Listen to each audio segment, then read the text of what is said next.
여러분 안녕하십니까? 광주 MBC 뉴스투데이 시작합니다. 먼저 오늘의 주요 뉴스입니다. 더불어민주당은 이번 총선에서 광주 전남 전 지역구를 석권했습니다. 당선인들은 압도적인 지지에 보답하겠다고 다짐했습니다. 민생당의 현역 의원들은 모두 고배를 마셨습니다. 낙선 의원들이 어떤 선택을 할지 주목됩니다. 지난주 1차 온라인 개학에 이어 이제 중고등학교 1, 2학년과 초등학교 고학년들이 온라인 개학을 했습니다. 불안한 서버 접속이 여전히 문제였습니다.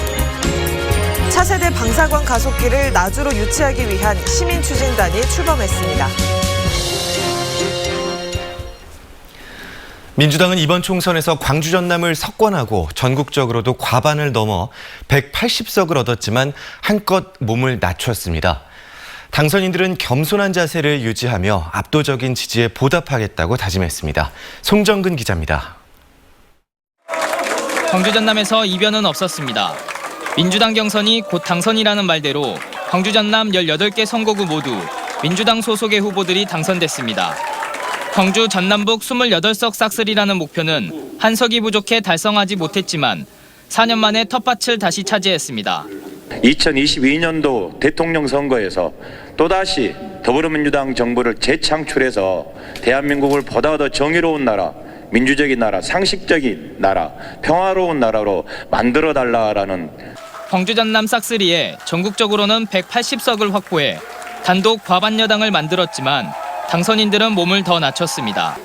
대부분 초선이거나 재선인 광주 지역 당선인들은 높은 득표율을 기록하며 당선됐지만 더 겸손한 자세로 책임과 의무를 다하겠다고 포부를 밝혔습니다. 저희 더불어민주당은 4년 전 광주 전석 패배의 의미를 잊지 않겠습니다.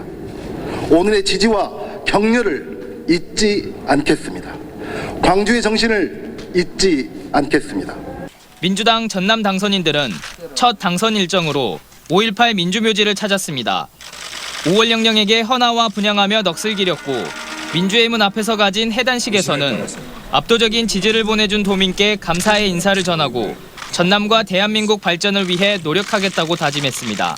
호남의 선택은 쌓이는 국회, 국정 발목잡기를 청산하고 국난 국복을 위한 대통합의 정치, 국가 균형 발전을 위해서가는 중요한 명령이었습니다. 지난 2017년 대선부터 이번 총선까지 광주 전남 유권자들에게 압도적인 지지를 받은 더불어민주당. 이제는 실력과 노력으로 지역민들에게 보답할 차례입니다. MBC 뉴스 송정근입니다. 이번 선거에서 민생당의 현역 의원들은 모두 낙선의 고배를 마셨습니다. 민심을 확인한 중진 의원들, 이제 어떤 선택을 하게 될까요? 이재원 기자가 전해드립니다.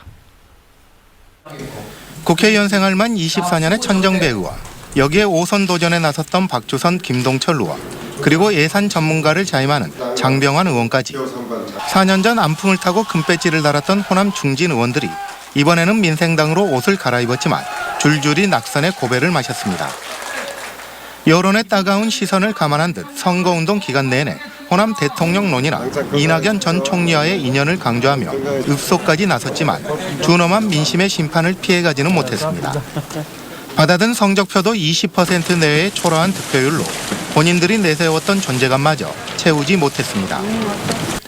호남 중진들이 총선을 앞두고 급조했던 민생당 역시 3%에도 미치지 못하는 득표율로 비례 의석을 한 석도 건지지 못해 당의 존립 근거까지 흔들리고 있습니다.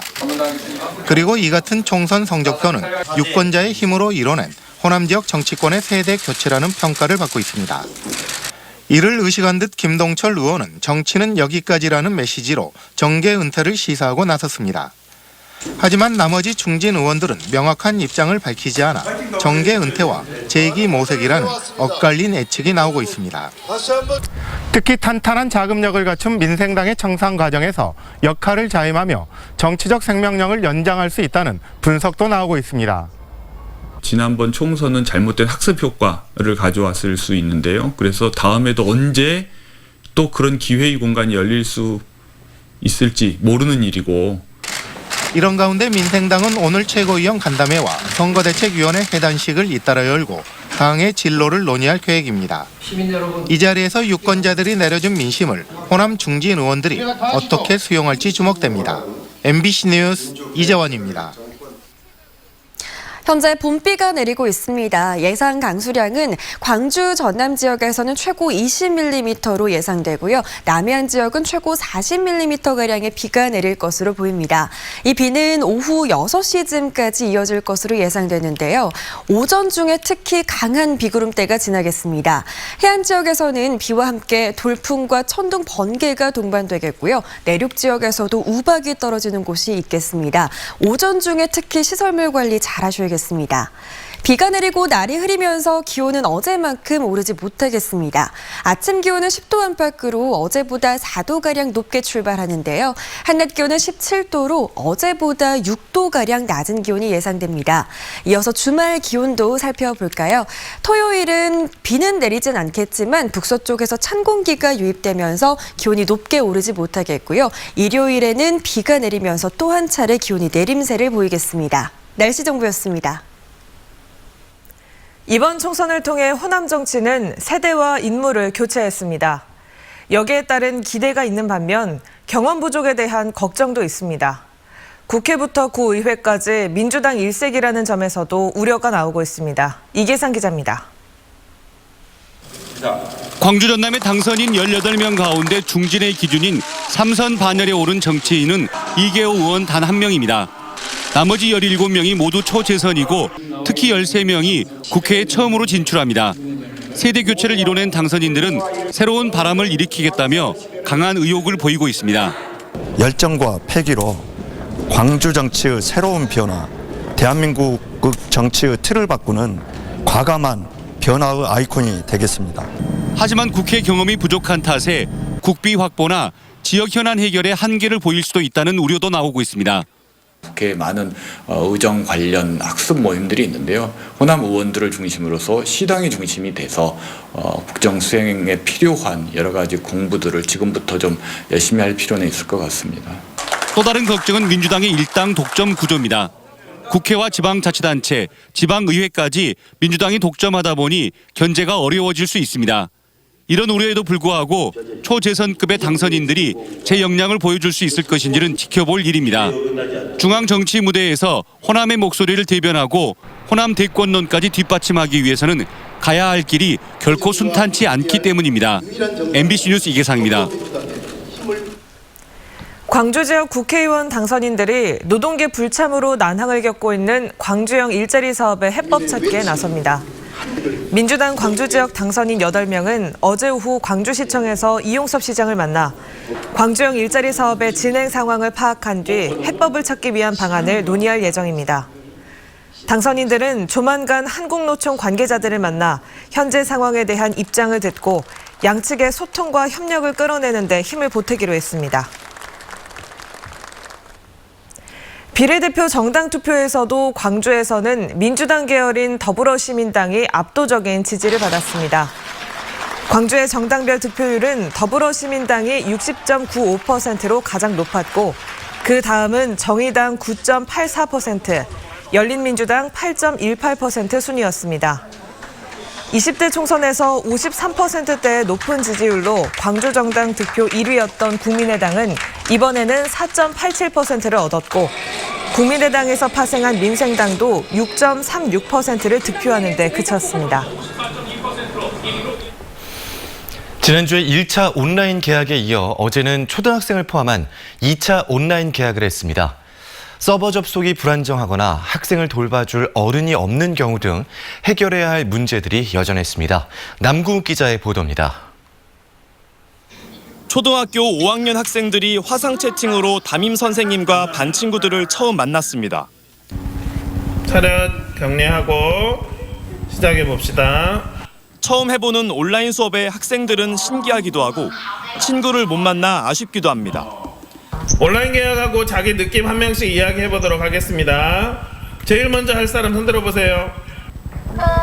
온라인으로 하니까 신기하고요. 학교를 못 가니까 너무 싫어요. 이런 건 처음이에요. 지난주 1차 온라인 개학에 이어 중고등학교 1, 2학년과 그리고 초등학교 4학년에서 6학년을 대상으로 한 2차 온라인 개학을 했습니다. 전자기기에 익숙하지 않은 초등학생들인 만큼 교사들은 학생들이 수업에 빠짐없이 참여하고 있는지 수업 내내 꼼꼼히 확인했습니다. 선생님의 주 역할은 학생이 그 시간에 공부를 하고 있는지 끊임없이 전화, 문자, 카톡을 주면서 확인하고 어려움이 있으면 그걸 해결해 주는 것. 온라인 수업에 따른 문제들은 여전했습니다. 광주 전남에서 지난주 1차 온라인 개학 때보다 4배 많은 학생인 26만 3천여 명이 동시에 접속하다 보니 일부 초등학교에서 이용하는 위두랑에 접속이 안 되는 등 불편사항 등 214건의 민원이 접수됐습니다. 일부분 학생들의 접속이라든지 콘텐츠의 오픈이라든지 구동이 조금 원활하지 못한 점은 있었다는 생각입니다. 초등학생들의 경우는 집에서 도와주는 부모가 많아 부모 개학이라는 말이 나왔고 어른이 없는 경우는 없는 대로 해결책을 고심하게 했습니다. 어머니가 또 안 된 친구들도 있어요. 그런 친구들 제가 메모해놓은 것처럼 개인별로 전화하죠. 싫은데. 한편 정부가 개학 이후 한 달간 코로나 환자가 급증한 싱가포르의 상황을 고려해 등교 개학 시점을 더 미룰 수도 있다고 시사한 가운데 온라인 수업 시점이 더 길어질 수 있다는 관측이 나오고 있습니다. MBC 뉴스 남궁욱입니다. 광주에 어제 하루 2명의 코로나19 확진자가 발생했습니다. 광주 29번째 확진자는 북구 우남동에 사는 63살 A씨로 그제 미국에서 입국한 뒤 의무검사 방침에 따라 실시한 검체 검사에서 양성 확진 판정을 받았습니다. A씨는 KTX 입국자 전용 칸을 이용해 광주로 이동했고 광주에서는 자택에만 머물렀습니다. 광주 30번째 확진자는 북구 중흥동에 거주하는 30살 B씨로 지난 13일 카타르에서 입국한 뒤 어제 실시한 검사에서 양성 확진 판정을 받았습니다. 시는 이들의 추가 동선과 밀접 접촉자를 파악하고 있습니다. 다목적 방사광 가속기의 나주 유치를 지원하기 위한 시민 추진단이 출범했습니다. 다목적 방사광 가속기 유치 시민 추진단은 어제 나주시청에서 성명을 발표하고 충청과 영남에 대형 국가시설이 편중돼 있어 연구개발시설의 지역 간 불균형이 심각하다며 방사광 가속기가 나주에 반드시 유치돼야 한다고 강조했습니다. 시민 추진단은 앞으로 전라남도와 나주시 등 행정기관을 측면 지원하고 나주 유치의 당위성에 대한 여론도 조성해 나갈 계획입니다.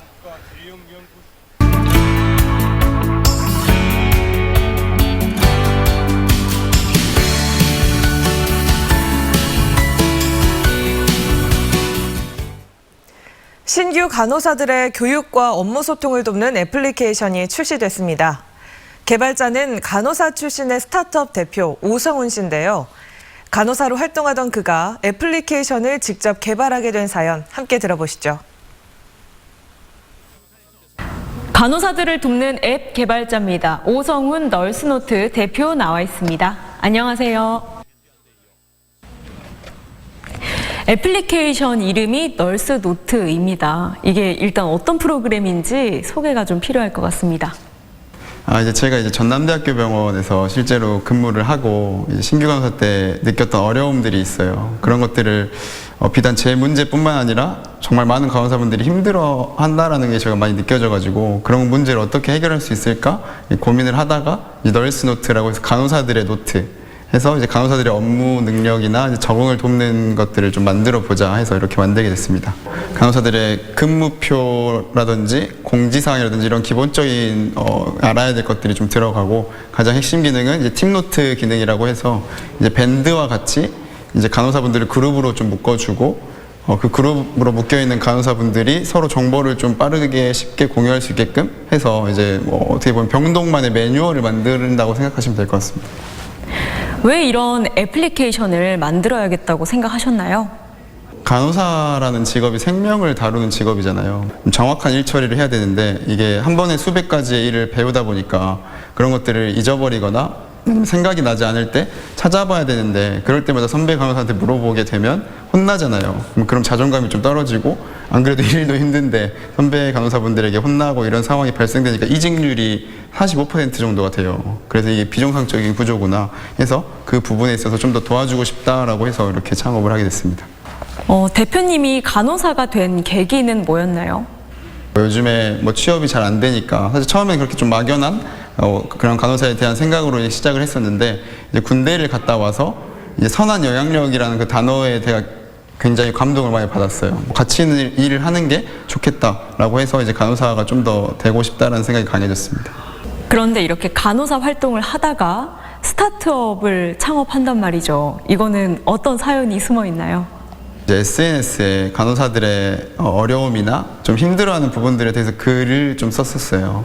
이제 그러다 보니까 많은 분들이 이제 공감을 해주고 사연 같은 것들도 막 굉장히 많이 보내주셨어요. 그래서 이런 것들이 힘들다, 이런 것들 때문에 정말 그만두고 싶다, 뭐 심지어 진짜 막 죽고 싶다, 막 이런 사연들도 막 받으니까 이게 비단 나만의 힘듦이 아니고 나아가서 이게 굉장히 심각한 사회 문제일 수도 있겠다라고 생각이 들어서 이거 어떻게 해결할 수 있을까를 고민을 하다가 제가 직접적으로 해결할 수 있는 문제가 뭔지에 대해서 계속 생각을 했었고, 간호사들이 그 교육받는 기간이 짧다라는 거, 우리가 한 번에 많은 내용들을 교육받아야 돼가지고 그런 것들을 좀 효과적으로 교육이 되게 하는 게 어떻게 하면 가능할 수도 있지 않을까라는 생각을 해서 그때부터 이제 많은 조사와 뭐 연구나 이런 공부들을 통해서 이런 것들을 좀 창업을 하고 싶다라는 생각이 들었습니다.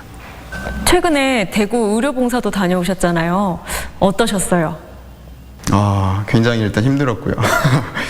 이제 정신적으로나 사실 육체적으로 굉장히 힘들었지만 이제 국가적인 위기 상황에서 국민들을 좀 돕고 간호사분들도 지금 많이 힘들어하는 상황을 제가 좀 공감해드리고 그것들을 좀 그림 같은 걸 통해서 공개를 했었거든요. 그런 것들 때문에 많이 위로도 받고 응원도 지금 많이 오고 있어가지고 굉장히 뿌듯했었습니다. 빠르고 정확한 정보가 전달되는 게 굉장히 중요하다는 걸 깨달았어요. 나중에 이제 저희 플랫폼이나 이런 어플리케이션을 개발을 할 때 그런 기능들을 좀 추가적으로 해서 다음에도 이런 사태가 이제 발생 안 하면 좋겠지만 발생을 한다면 그때 도움이 되는 전 프로그램을 만들고 싶습니다. 그러면 앞으로는 어떤 일을 하고 싶으세요? 지금 2개의 병원에서 공식 협약을 맺고 진행을 하고 있어요. 이제 광주보훈병원이랑 광주 KS병원과 협약을 맺어서 지금 플랫폼 업데이트를 계속 하고 있고, 하반기에는 이제 실제 업데이트나 이런 피드백 온 내용들을 토대로 저희가 추가 개발이라든지 버전 업그레이드를 통해서 이 전국적으로 좀 확산시켜 나아갈 수 있는 인프라나 좀 정보 같은 것들을 좀 구축을 할 생각입니다. 그래서 향후 내년에는 실제로 전국적으로 많은 신규 간호사분들이나 간호사분들이 교육을 함에 있어서 도움이 되게 하는 게 일단 1차적인 저희의 목표입니다. 네, 말씀 잘 들었습니다. 고맙습니다. 광주 양림동의 펭귄 스튜디오가 문을 열었습니다. 도시재생 차원에서 한옥을 개보수해 만든 양림 펭귄 스튜디오는 라디오 생방송에 필요한 송수신 장비 등을 갖추고 있고, 정오의 희망곡과 놀라운 세시 등 광주 MBC의 라디오 프로그램이 이곳에서 생방송으로 진행됩니다. 광주 남구청과 광주 MBC는 역사 문화마을 활성화를 위해 업무 협약을 체결하고 1년간의 준비 기간을 거쳐 펭귄 스튜디오를 오픈했습니다.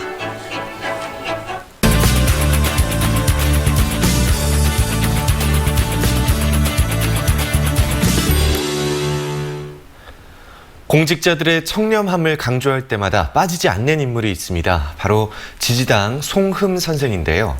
국회에 입성할 일꾼이 정해진 지금 청백리 정신의 대명사로 꼽히는 송흠 선생 이야기 들어보시죠. 정수정 여행작가와 함께합니다. 안녕하세요. 네, 안녕하십니까. 송흠 선생이 어떤 분이기에 이 청백리의 대명사라고 하는 건가요?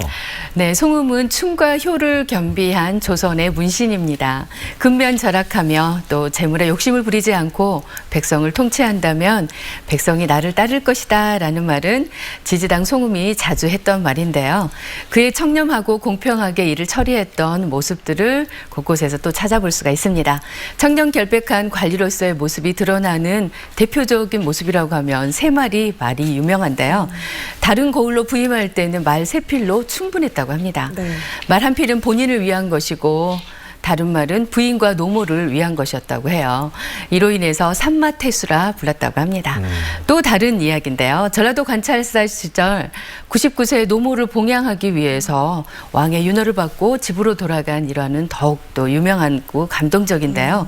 이렇게 해서 81세까지 산 노모를 정성껏 또 모셨다고 합니다. 네, 이렇게 열심히 일을 하다가 송음 선생 스스로 상소를 올려서 고향으로 내려왔다면서요. 네네. 네, 그 흔적도 남아있다고 하죠. 네, 그렇습니다. 장성군 삼계면에 가면 관수정이 있습니다. 이 관수정은 맑은 물을 보면서 마음을 깨끗이 씻는다라는 뜻을 가지고 있는데요. 그의 나이 81세에 지은 정자입니다. 네. 물을 바라보고 우뚝하게 지은 집, 여름에도 시원한데 노부는 날마다 난간에 기대어 선다. 천만 가지 모습들이 눈을 어지럽게 하는데 맑은 물결 떠다가 내 마음속을 깨끗이 씻고 싶네 라고 이렇게 정자에 관수정기를 이렇게 썼는데요. 그의 제자이면서 또 친척이었던 면왕정 송순을 비롯해서 양팽손, 김한국, 또 김인우 그리고 또 이몽룡 등 당대 쟁쟁한 인물들이 또 함께 여기 차운을 이곳에 남겼습니다. 또 정자 주변에 87세에 쓴 비석에 또 가운을 이렇게 남겼는데요. 모든 일에는 춤과 효밖에는 바랄 것이 없다라는 글을 함께 남겼죠. 네, 장성에 있는 기영정, 네. 그곳도 송음 선생과 관련된 정자죠? 네, 그렇습니다. 네. 이 관수정 옆에 흐르는 용암천이 있는데요. 이 용암천 건너편에 보면 기영정이 있습니다. 이 기영정은 전라도 관찰사 송인수가 중종의 명을 받아서 이렇게 송음을 위해서 지은 정자입니다. 기영정은 나이가 많고 덕이 높은 노인 중에서 가장 빼어난 사람을 기리는 정자를 말하는데요. 기영정에서 또 송인수가 이 송음을 위해서 잔치를 또 베풀었다고 합니다. 이렇게 모범이 된 지지당 송음 선생은 임금으로부터 성백리 포상을 5번이나 받았다고 하죠. 네, 말씀을 쭉 듣다 보니까 이 당시 중종도 송음 선생을 굉장히 아꼈다고 네. 하는 그런 얘기가 있는데 네. 현대를 살아가는 우리나 공직자들이 송음 선생의 어떤 점을 본받아야 할까요? 네, 효자로 그리고 또 청백한 삶으로 존경받았던 지지당 송음. 여기에 지지는 멈춘 것을 안다라는 뜻이라고 해요. 이렇듯 멈춤을 알아야 뜻을 또 정할 수 있다는 말처럼 지지당 송음 선생은 멈출 줄 아는 삶을 살았기 때문에 지금도 많은 사람들에게 존경받고 있는 건 아닌가 싶습니다. 네. 이제 총선도 마무리됐죠. 이렇게 송음 선생처럼 국민을 위한 정치인들이 좀 많이 나와서 국민들에게 사랑받는 그런 정치인들 그리고 또 국민이 행복한 그런 미래를 좀 꿈꿀 수 있는 그런 걸 좀 기대해 봅니다. 네, 알겠습니다. 오늘 말씀 잘 들었고요. 정수정 여행 작가였습니다. 고맙습니다. 네, 고맙습니다. 고맙습니다.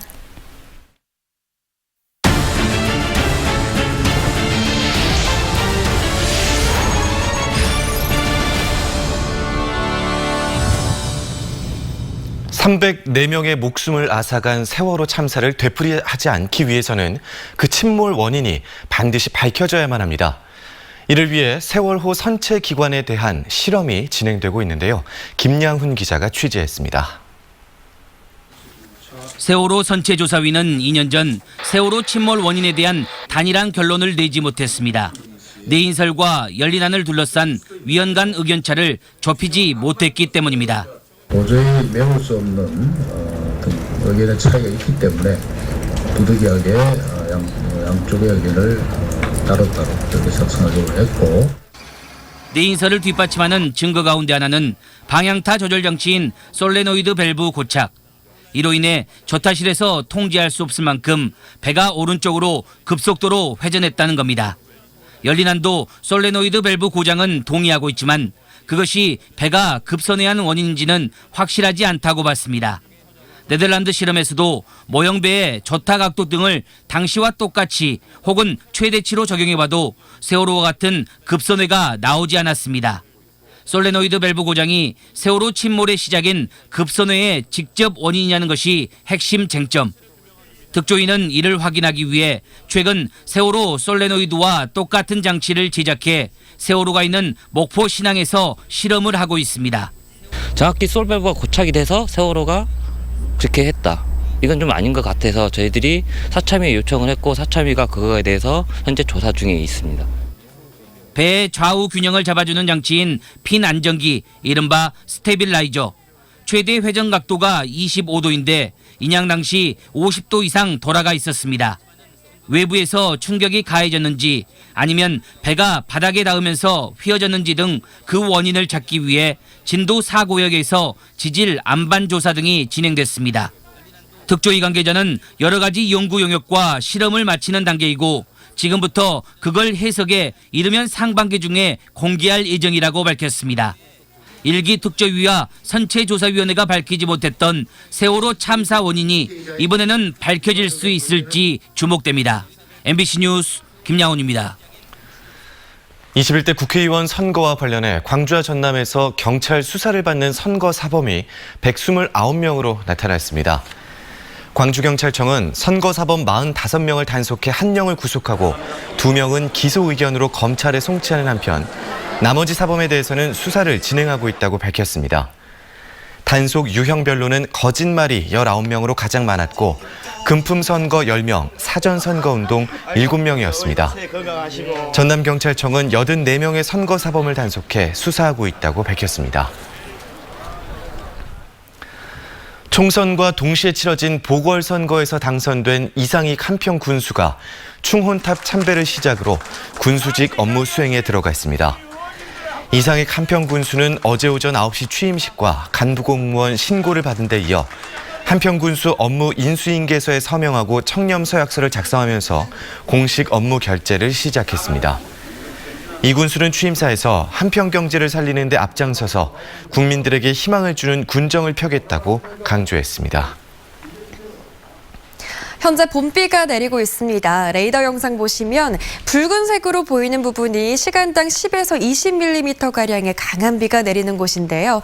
지금 내리는 비는 오후 6시쯤이면 대부분 지역에서 그치겠고요. 전남 동부 지역은 오늘 밤 9시까지도 비가 내리는 곳이 있겠습니다. 예상 강수량은 광주 전남 지역에서는 최고 20mm고요. 남해안 지역은 최고 40mm가량의 더 많은 비가 내릴 것으로 예상됩니다. 특히 오전 시간대에 강한 비구름대가 지나겠는데요. 해안 지역에서는 비와 함께 돌풍과 천둥, 번개가 동반되겠고요. 내륙 지역에서는 우박이 떨어지는 곳도 있겠습니다. 특히 오전 중에 시설물 관리 잘 하셔야겠습니다. 비가 내리고 날이 흐려서 기온은 어제만큼이나 오르지 못하겠습니다. 광주의 아침 기온 10도 안팎으로 어제보다 4도가량 높게 출발하는데요. 한낮 기온은 17도로 어제보다 6도가량 낮은 기온에 머물겠습니다. 토요일인 내일은 비 소식은 없습니다만 북서쪽에서 찬 공기가 유입되면서 역시나 기온이 높게 오르지 못하겠고요. 일요일에는 또 한 차례 비가 내리면서 기온이 내림세를 보이겠습니다. 들쑥날쑥한 기온 변화에 건강 잃지 않도록 조심하셔야겠습니다. 현재 비가 내리고 있는 가운데 광주의 기온 11.3도 보이고 있고요. 한낮 기온은 17도로 예상됩니다. 목포의 낮 기온은 15도로 예상되고요. 완도의 낮 기온 17도 보이겠습니다. 구리의 낮 기온도 16도 안팎에 그치겠습니다. 전해상에 풍랑특보가 내려진 가운데 바다의 물결은 최고 3, 4m로 매우 높게 일겠습니다. 일요일 비가 지나고 나면 다음 주는 기온이 내림세를 보이겠습니다. 다음 주 중반까지 낮 기온 15도 안팎으로 유지되겠습니다. 날씨 정보였습니다.